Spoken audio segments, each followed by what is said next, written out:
My sister used my credit to furnish her new home, then ghosted me.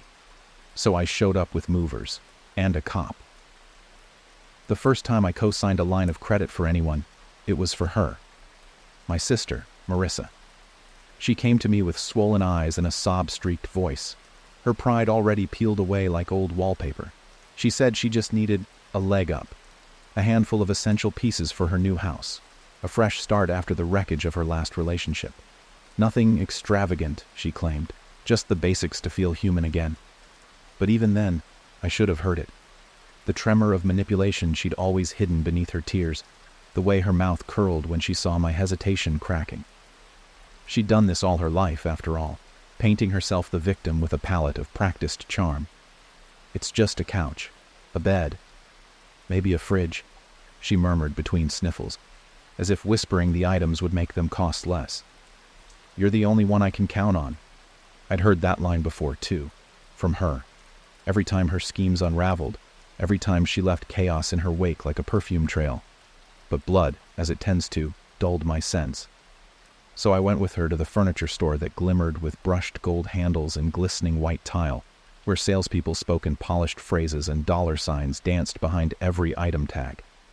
I signed the dotted line, my credit, her name.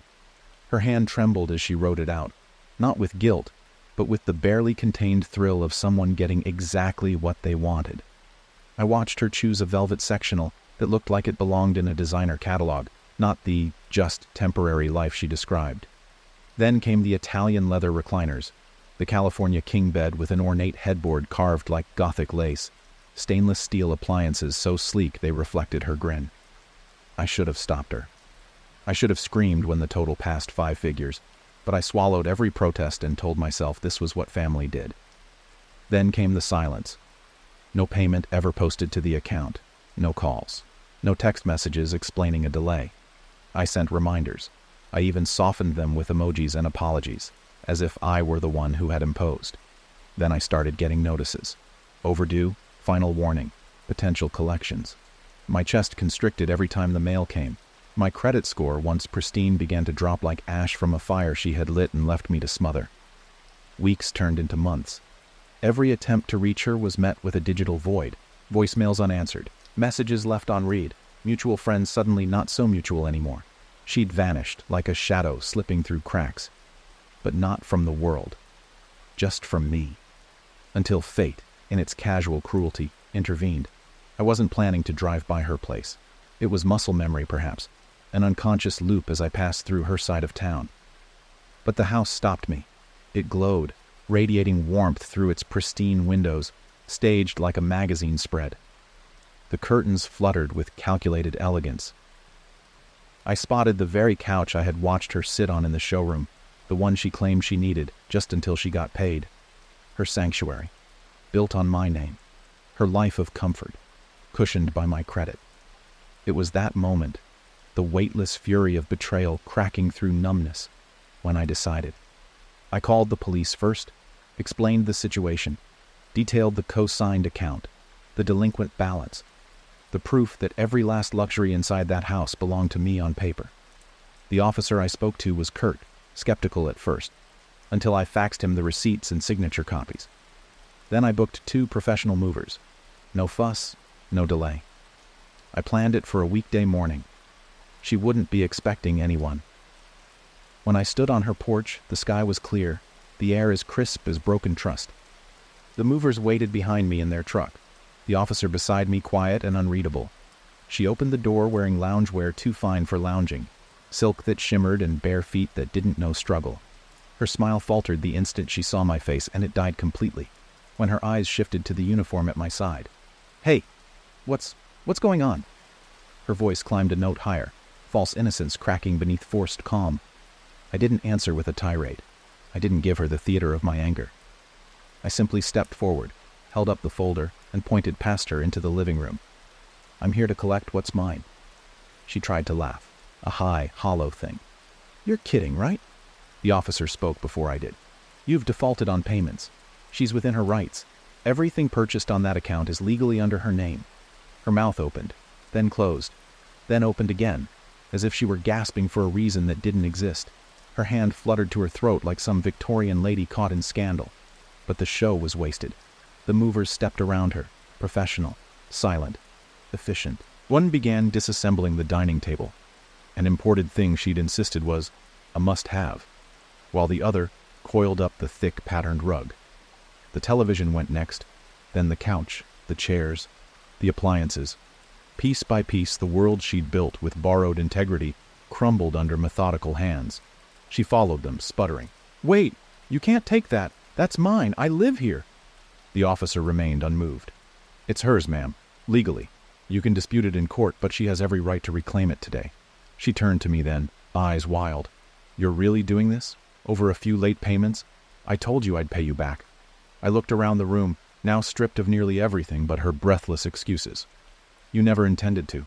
You just didn't expect I'd come back for it." She didn't reply. By the time the movers were done, the house had hollowed into echo. Her voice no longer bounced off plush surfaces. It fell flat against cold walls and the sterile gleam of an empty floor. The officer left quietly. The movers packed the last of it, and I signed off on the inventory sheet with a slow, steady hand. I didn't gloat. I didn't need to. She stood in the doorway as I climbed into my car, barefoot and wordless, her kingdom dismantled. I gave her one last glance, not of rage, not even of pity, just finality. Let her feel the draft now. Let her sleep beneath the ceiling she scammed her way under, without a mattress to cushion the weight of her lies. The days after the reclamation unfolded with a silence that wasn't peace. It was more like the hush before a storm remembers it's not done yet. I didn't celebrate. There was no fist-pumping victory, no satisfaction. The furniture sat stacked in a corner of my storage unit, like the bones of a life that wasn't mine. Mahogany frames and velvet cushions lined up in eerie order, still smelling faintly of her perfume, like her presence lingered even in the inanimate. I visited once, locked the door behind me and left the lights off. Let her ghosts keep them company. The fallout didn't wait long. 2 days after the movers cleared her home, I received the first barrage of texts. Not from her, no, Marissa was still hiding in the sanctum of her wounded pride, but from those who had always floated in her orbit, cousins who never called unless there was drama to feast on, an aunt who only remembered I existed when she needed holiday desserts, friends of hers who barely masked their disdain with faux diplomacy. "What you did was cold. She's your sister, how could you? She just needed help, not humiliation." And then came the pinnacle of irony, the suggestion that I should have been more compassionate, as if debt collectors wrote love letters, as if credit scores healed on kind words and forgiveness. These people, who wouldn't co-sign a birthday card for Marissa, were now sermonizing like saints on the mountain. I didn't reply. They hadn't been there during the nights I laid awake calculating minimum payments. They didn't see the sharp drop in my financial report, the one I built over a decade with careful planning and quiet sacrifices. They didn't read the fine print, feel the pressure in their chest when the balance tipped into the red zone. Their outrage cost them nothing. But Marissa? She finally broke her silence with a voicemail at 2:14 in the morning, her voice thick with venom soaked in alcohol. There was no apology, not even a hint of it, just a long slurred tirade peppered with curses and accusations. "You always hated that I had more charm than you," she snapped near the end. "You waited for me to screw up, just so you could feel powerful for once in your pathetic little life. Enjoy your stupid couch, you bitter witch." The line went dead. I listened to it once, then again. There was something cathartic in hearing her true face rise through the slurry of her words. No more tears, no more trembling lips, just the razor beneath the mask. It wasn't new. She'd always wielded that manipulative fire like a torch, burning bridges and expecting others to carry her across the ashes. But now the torch had turned on her, and I wasn't building a bridge back. Still, the aftermath had a weight. It's one thing to take back what you're owed. It's another to look at the wreckage of a relationship you once valued and realize there's nothing worth salvaging. Childhood memories trickled in at odd hours. Us in the backyard making forts out of old sheets, sneaking cookies after bedtime, conspiring against a babysitter we hated. Those versions of us seemed like ghosts now, not from another time but from another life entirely. I wondered if she remembered them, if they haunted her at all in her now empty house. But regret never seemed to be one of her vices. Instead, she retaliated in smaller, pettier ways. My social media lit up with vague, poisonous posts. Family means nothing when jealousy poisons the heart. Some people will ruin your life, then act like you hurt them. She tagged no one, but we both knew the audience. I didn't take the bait. Let her perform. Let her fan her own flames. I'd already stepped out of the theater. The real twist came a week later, when a certified letter arrived. Not from her, no. Marissa wasn't capable of that much directness anymore. But from a lawyer. A cease and desist, claiming emotional distress, property theft, and defamation. The irony nearly choked me. She'd used my credit, furnished her home, then defaulted without a second thought. But now that I had reclaimed what was legally mine, she suddenly remembered how to play the victim card. I contacted my attorney, handed him every receipt, every message, every record of missed payments and ignored notices. He laughed once, dry and short, before promising me she didn't have a case, but I knew better than to relax. People like Marissa didn't seek justice. They sought theater. They didn't want fairness. They wanted applause. And if they couldn't win, they wanted to burn down the house on the way out. That weekend, I received word from the movers.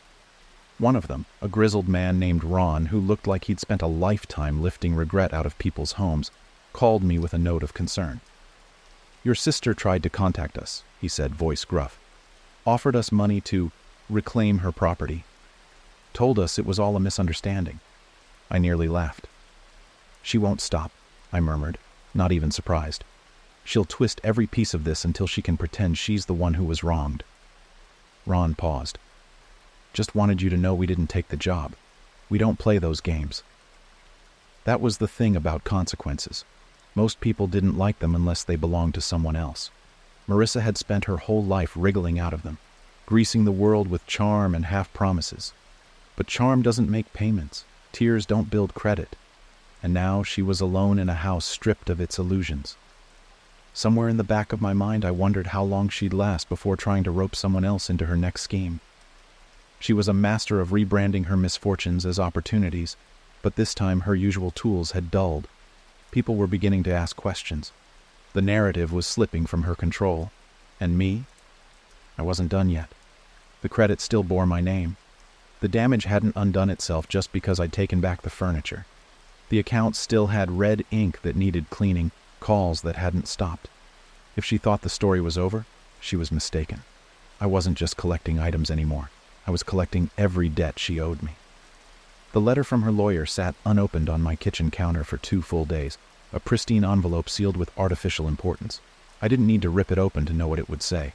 Some last-ditch effort to reframe reality in her favor, to bend legality into sympathy, to once again make the world a stage where Marissa played the tragic lead. But the curtains had closed. The audience had left, and this time, the spotlight burned her skin instead of warming it.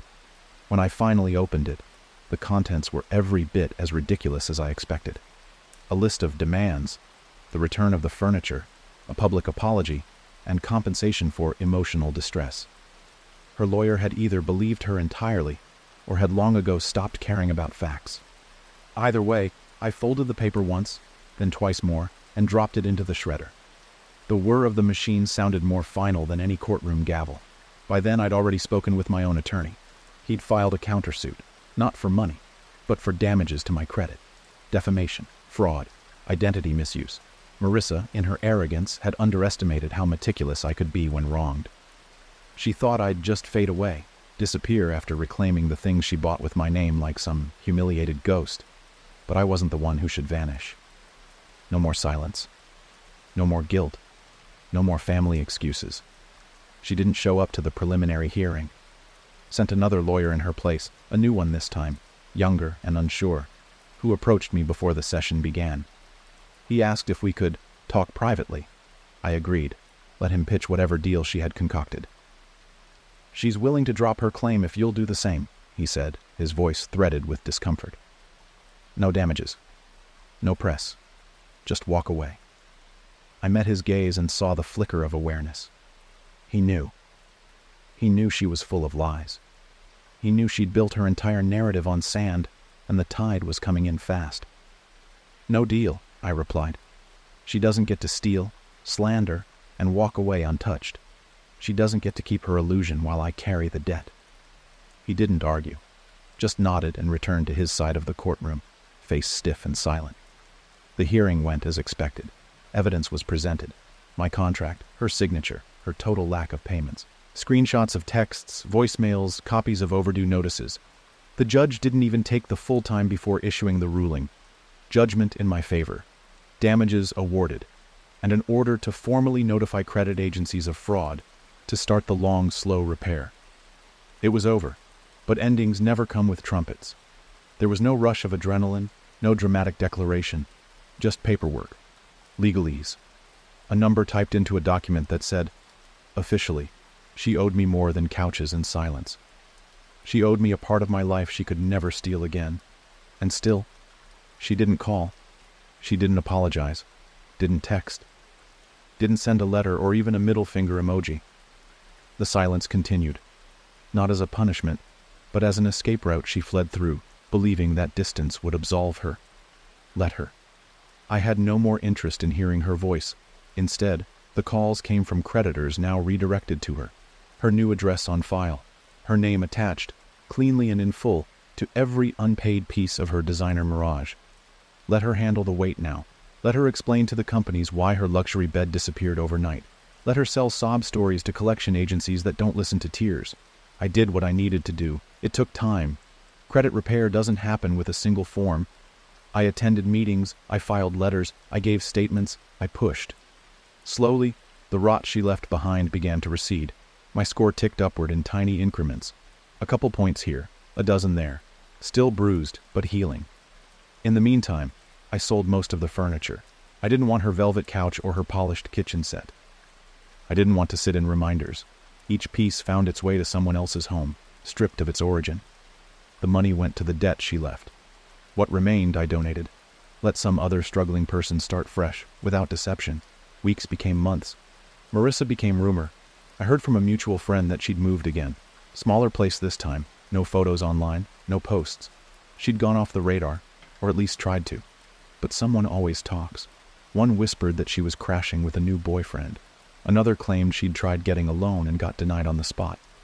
Her glow was dimming, her charm no longer currency. She'd spent it all. And me? I moved on. I bought a smaller car, paid it in full, started saving again. I learned to check everything twice, to never let guilt sign a contract in my name. I stopped answering messages from anyone who only spoke when something was wrong. The circle around me grew smaller, but stronger. The people who stayed didn't ask why I did what I did. They understood it without needing explanation. The final nail came in the form of a postcard. It arrived in the mail 6 months after the court ruling. No return address, but the handwriting was unmistakable. Hope you're happy now. You ruined everything, but I'll be fine. I always land on my feet. No apology, no accountability, just pride masquerading as survival. Even in defeat, Marissa played the part of the misunderstood heroine. But this time, I didn't feel anger or pity. I felt nothing. I tore the postcard in half, then in half again, and dropped it into the trash without a second glance. She was right about one thing. I was happy now. Not because she suffered, not because I won, but because I was finally free. From the debt, from the damage, from the illusion that blood meant loyalty. Sometimes, the only way to move forward is to burn the bridge behind you so there's no path to return. She used my name to build her comfort. I used her betrayal to reclaim my peace. And now, she sits with her consequences. No furniture, no applause, no audience left to fool. Only herself, and the empty room her lies created.